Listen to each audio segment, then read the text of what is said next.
And naturally, this ability to balance the orchestra properly depends also on the conductor's knowledge of the orchestral instruments themselves, their capacities, their exact ranges, their weaknesses, and their particular colors. He must know exactly what shades of sound he wants, and then he must know how to ask the players to produce those shades. For example, the trumpets belong to a family of brass, which is naturally strident and piercing. But at the climax of the last movement of this first symphony of Brahms, when the brass sings out the great chorale theme for the last time, the color must not be strident and piercing, even though it is very loud. It must be a great singing sound, like an organ. And it is the conductor's job to see that the brass sings here like this.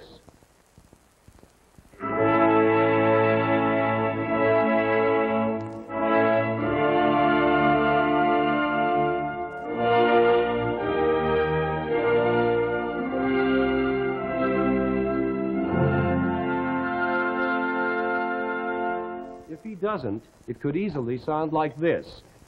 Thank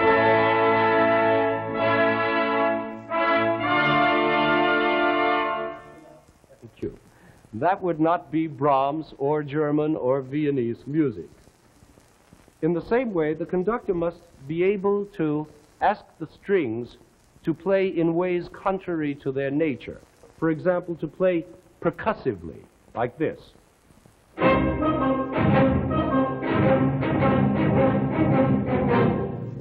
Then again, he must know how to evoke different kinds of singing sounds from the violin. There are many different kinds of singing sounds and different ways of producing them. One, for example, is using a very fast vibrato.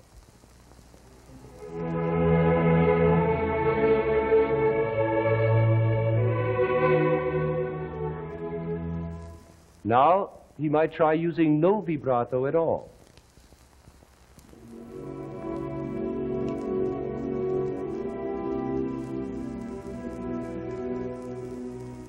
Or he might try to get a sound by using very little bow.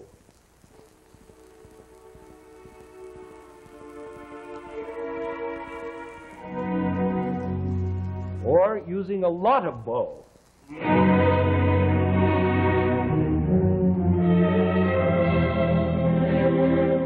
Then he must decide whether he wants a pizzicato or a plucked string to be plucked with the hard tip of the finger, which will produce one kind of color,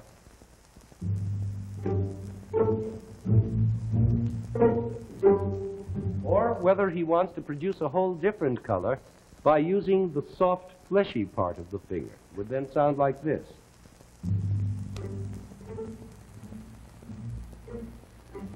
Then he must know how to ask for thicker or thinner woodwind sounds. He must be able to ask for a variety of shadings from the percussion section. The list is endless. But then the study of a great score is endless. And a conductor is an eternal student.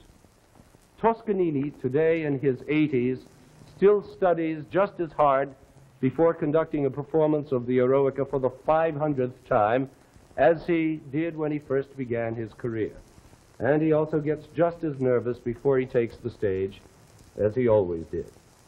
So, in a way, our conductor will never be completely ready to conduct page 1 of Brahms' First Symphony. But let's assume that he is reasonably ready now. He still has 165 more pages to go, and they are pages of even greater complexity and decision-making. And when he has gone through all of them, and through all the matters of balance, dynamics, tempo, expression, style, concept, cultural background, all this massive material, then perhaps he is ready to conduct a good, routine performance of Brahms' First. He will play the symphony as Brahms wrote it, with satisfying tempi. No melody will be drowned out by its accompaniment. Everything will be in balance. The orchestra will play in tune, if he has a good ear. And it will be, in general, a faithful, but possibly not exciting rendition. For the qualities that distinguish great conductors lie far beyond and above what we have spoken of. We now begin to deal with the intangibles, with the deep magical aspects of conducting. It is the magic of perception, all revolving around the tiny but all-powerful split second. How can I describe to you the magic of the moment of beginning a piece of music at a concert? There is only one possible fraction of a second that feels exactly right for starting. There is a wait while the orchestra readies itself and collects its powers, while the conductor concentrates all his will and force onto the work in hand, while the audience quiets down and the last cough has died away. There is no slight rustle of a program book. The instruments are poised, and bang, that's it. And if he waits 1 instant later, the whole thing is too late. The magic has vanished.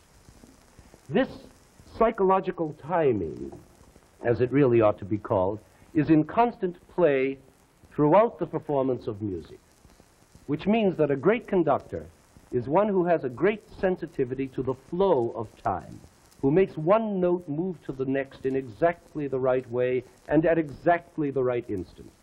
For music, as we said, exists in the medium of time. It is time itself that must be carved up, molded and remolded until it becomes like a statue of fixed form and shape.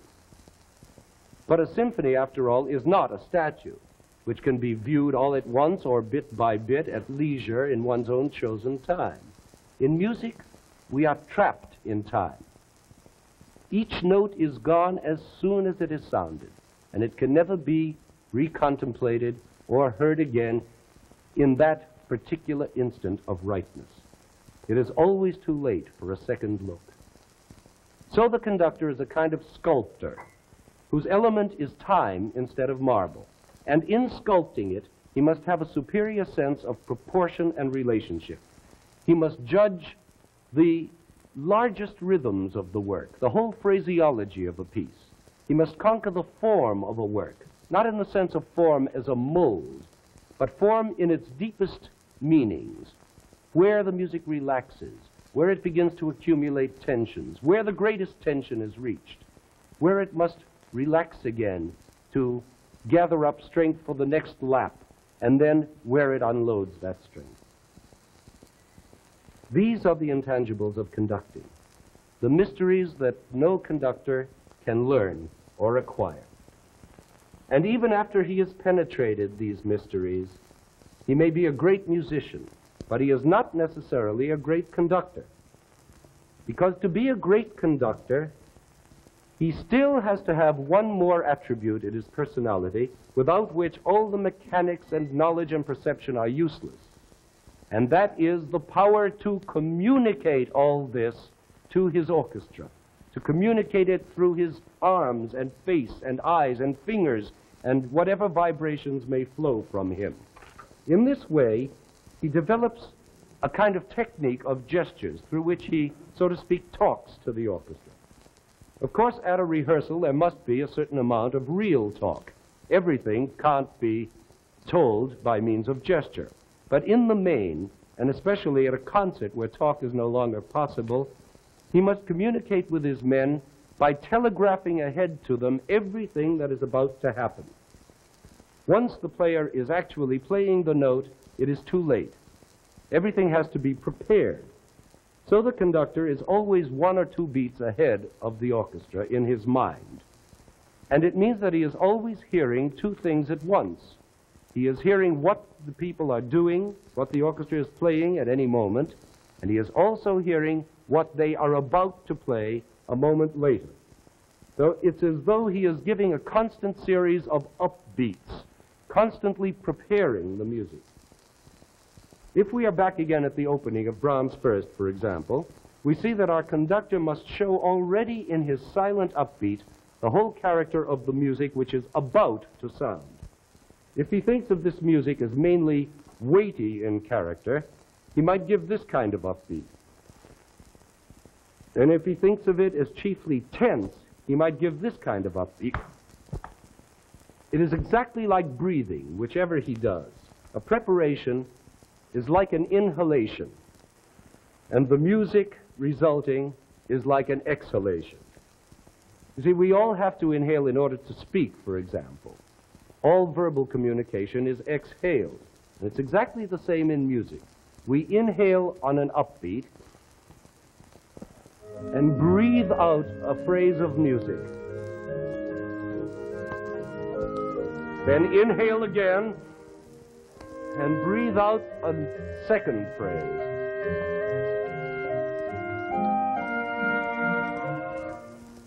A conductor who breathes with the music has gone a long way toward acquiring a technique of communication. But the conductor must not only make his orchestra play, he must make them want to play. He must exalt them, lift them, start their adrenaline pouring, either by pleading or demanding or raging. It doesn't matter. However he does it, he must make them love the music as he loves it. It is not so much a matter of imposing his will on them like a dictator. It is more like projecting his feelings around them so that they reach way back to the last man in the second violin section. And when this happens, when everybody is sharing his feeling, when 100 men are sharing the same feelings exactly, simultaneously, responding as one to each rise and fall in the music, to each little inner pulse, to each point of arrival and departure, when all that is happening, then there is a kind of human identity of feeling that has no equal elsewhere. On this current of identity, the conductor can communicate with his players and ultimately with his audience on the deepest levels. He may shout and rant and curse and insult his players, as some of our greatest conductors are famous for doing, but it doesn't matter. If there is this current, this, I could almost call it love, then the conductor and the orchestra will remain knit together through it all and function as one.